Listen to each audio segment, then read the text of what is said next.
ओम नमः शिवाय। श्री शिव पुराण विंदेश्वर संहिता। देश, काल, पात्र और दान आदि का विचार। ऋषियों ने कहा, समस्त पदार्थों के ज्ञाताओं में श्रेष्ठ सूत जी, अब आप क्रमशः देश, काल आदि का वर्णन करें। सूत जी बोले, महर्षियों, देवयज्ञ आदि कर्मों में अपना शुद्ध ग्रह समान फल देने वाला होता है, अर्थात अपने घर में किए हुए देवयज्ञ आदि शास्त्रोक्त फल को सम मात्रा में देने वाले होते हैं। गौशाला का स्थान घर की अपेक्षा 10 गुना फल देता है। जलाशय का तट उससे भी 10 गुना महत्व रखता है तथा जहाँ बेल, तुलसी एवं पीपल वृक्ष का मूल निकट हो, वह स्थान जलाशय के तट से भी 10 गुना फल देने वाला होता है। देवालय को उससे भी 10 गुण में महत्व का स्थान जानना चाहिए। देवालय से भी 10 गुना महत्व रखता है तीर्थ भूमि का तट। उससे भी 10 गुना श्रेष्ठ है नदी का किनारा।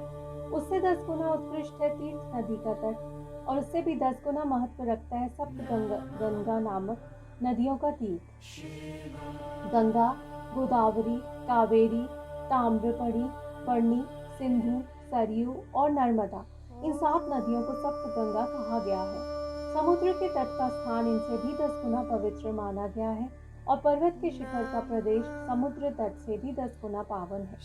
सबसे अधिक महत्व का वह स्थान जानना चाहिए जहाँ मन लग जाए। यहाँ तक देश का वर्णन हुआ, अब काल का तारतम्य बताया जाता है। सतयुग में यज्ञ, दान आदि कर्म पूर्ण फल देने वाले होते हैं, ऐसा जानना चाहिए। त्रेता युग में उसका 3/4 फल मिलता है। द्वापर में सदा आधे ही फल की प्राप्ति कही गई है। कलयुग में 1/4 ही फल की प्राप्ति समझनी चाहिए और आधा कलयुग बीतने पर उस चौथाई फल में से सभी भी 1/4 कम हो जाता है। शुद्ध अंतःकरण वाले पुरुष को शुद्ध एवं पवित्र दिन सम फल देने वाला होता है। विद्वान ब्राह्मणों, सूर्य संक्रांति के दिन किया हुआ सत्कर्म पूर्वोक्त शुद्ध दिन की अपेक्षा 10 गुना फल देने वाला होता है, यह जानना चाहिए। उससे भी 10 गुना महत्व उस कर्म का है जो विषुव नामक योग में किया जाता है। दक्षिणायन आरंभ होने के दिन अर्थात कर की संक्रांति में किए हुए पुण्य कर्म का महत्व विषुव से भी 10 गुना माना गया है। उससे भी 10 गुना मकर संक्रांति में और उससे भी 10 गुना चंद्र ग्रहण में किए हुए पुण्य का महत्व है। सूर्य ग्रहण का समय सबसे उत्तम है। उसमें किए गए पुण्य कर्म का फल चंद्र ग्रहण से भी अधिक और पूर्ण मात्रा में होता है। इस बात को विज्ञ पुरुष जानते हैं। जगत रूपी सूर्य का राहु रूपी विष से संयोग होता है, इसलिए सूर्य ग्रहण का समय रोग प्रदान करने वाला है।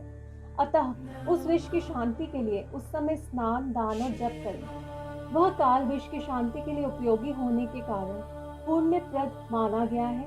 जन्म नक्षत्र के दिन तथा व्रत की पूर्ति के दिन का समय सूर्य ग्रहण के समान ही समझा जाता है, परंतु महापुरुषों के संग का काल करोड़ों सूर्य ग्रहण के समान पावन है, ऐसा ज्ञानी पुरुष जानते मानते हैं।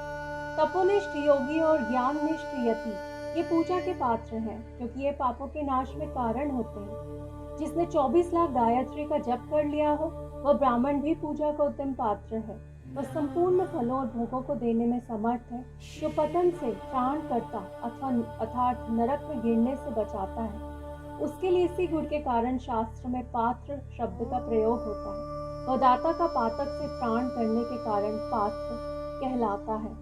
गायत्री अपने गायक का पतन से त्राण करती है, इसलिए वह गायत्री कहलाती है। जैसे इस लोक में जो धनहीन है वह दूसरे को धन नहीं देता, जो यहाँ धनवान है वही दूसरे को धन दे सकता है, उसी तरह जो स्वयं शुद्ध और पवित्र आत्मा है वही दूसरे मनुष्यों का त्राण या उद्धार कर सकता है। जो गायत्री का जप करके शुद्ध हो गया है वही शुद्ध ब्राह्मण कहलाता है। इसलिए दान, जप, होम और पूजा सभी कर्मों के लिए वही शुद्ध पात्र है।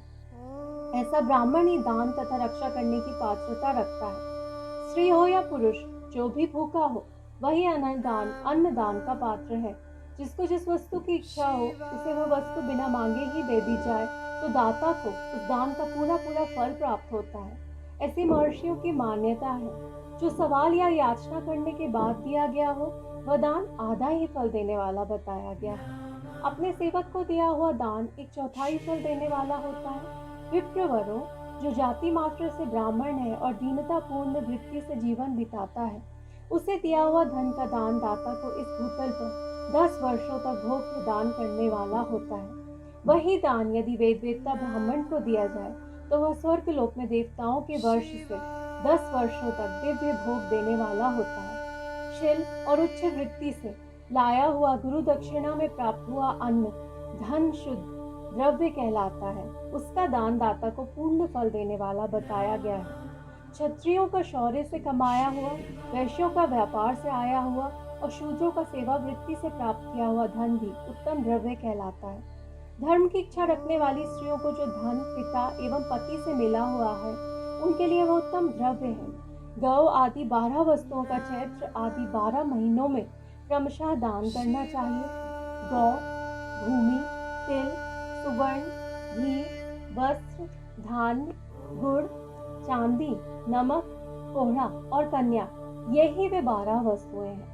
इनमें गौदान से कायिक, वाचिक और मानसिक पापों का निवारण तथा कायिक आदि पुण्य कर्मों की पुष्टि होती है। ब्राह्मणों, भूमि का दान इहलोक और परलोक में प्रतिष्ठा अर्थात आश्रय की प्राप्ति कराने वाला है। तिल का दान बलवर्धक एवं मृत्यु का निवारक होता है। सुवर्ण का दान जठराग्नि को बढ़ाने वाला तथा वीर्यदायक है। घी का दान पुष्टिकारक होता है। वस्त्र का दान आयु की वृद्धि कराने वाला है, ऐसा जानना चाहिए। धान्य का दान अन्न धन की समुद्री में समृद्धि में कारण होता है। गुड़ का दान मधुर भोजन की प्राप्ति कराने वाला होता है। चांदी के दान से वीर्य की वृद्धि होती है। लवण का दान षड्रस भोजन की प्राप्ति कराता है। सब प्रकार का दान सारी समृद्धि की सिद्धि के लिए होता है।